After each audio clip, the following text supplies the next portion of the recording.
Yo, what's up family business, j'espère que vous allez bien et que vous avez passé de très belles fêtes de fin d'année. Aujourd'hui on se retrouve pour ma toute première vidéo officielle et on va parler d'un sujet qui je pense vous intéressera, donc ne partez pas, restez jusqu'à la fin. Mais avant, le jingle.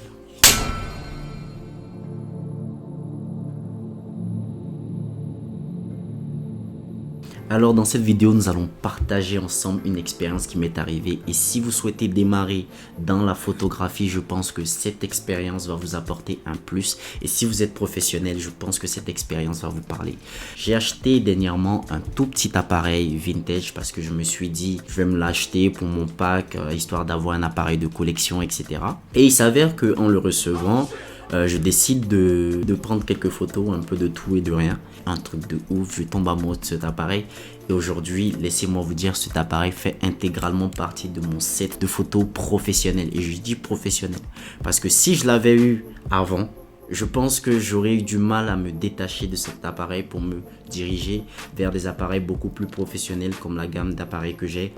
Et trêve de bavardage, je vais vous partager l'appareil. Let's go!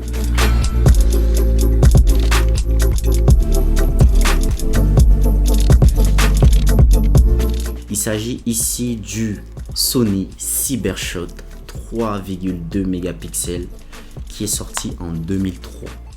D'accord, il tient dans la main. Il est simple.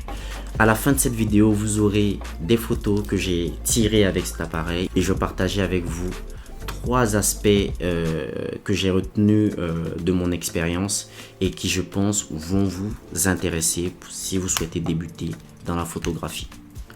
Alors le numéro 1 pour moi, ça a été la brisure entre le nombre de millions de pixels que m'offrait cet appareil. Ça veut dire que avant de débuter, je m'intéressais à est-ce qu'il fallait que je prenne un appareil qui a 24 millions de pixels, 48 millions de pixels, 32 millions de pixels, etc. Et en fait, j'ai été surpris parce que cet appareil offre que 3,2 millions de pixels et il fait le job dans ma conception de la photographie et il m'a fait totalement oublier ce rapport d'appareil photo avec une résolution extraordinaire, etc. Le numéro 2.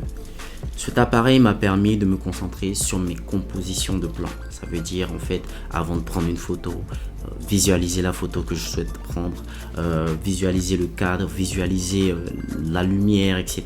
Comment rentrer la lumière, etc. Il m'a permis vraiment de me concentrer sur l'image et non sur la résolution. Il m'a permis en fait de pouvoir moi-même aller chercher ma lumière, aller chercher différents types de photographies à rajouter à mon panel et franchement j'ai pris du plaisir avec ça. Le numéro 3 pour moi je pense est le Saint Graal, c'est sa taille. Il est tout petit, il tient dans le creux de ma main. Moi qui n'ai pas une grande main en plus, il tient, il se range bien dans la poche, il est super cool à transporter, que ce soit dans la sacoche, dans les poches, dans la voiture, vous pouvez le mettre dans peu importe partout, il tient bien, il est résistant. Voilà, la construction est solide. Il est opérationnel, voilà, tu déplies rapidement, tac, tu prends ta photo, pas de souci. Je vous laisse avec quelques photos prises avec cet appareil et je vous reviens juste après.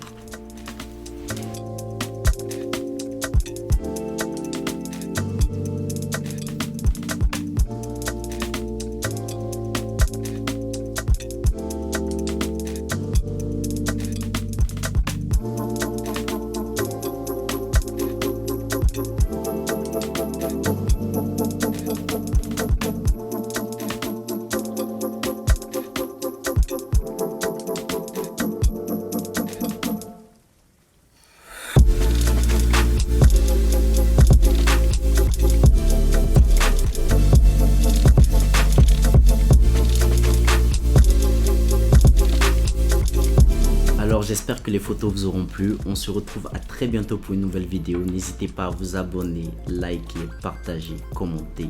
Peace.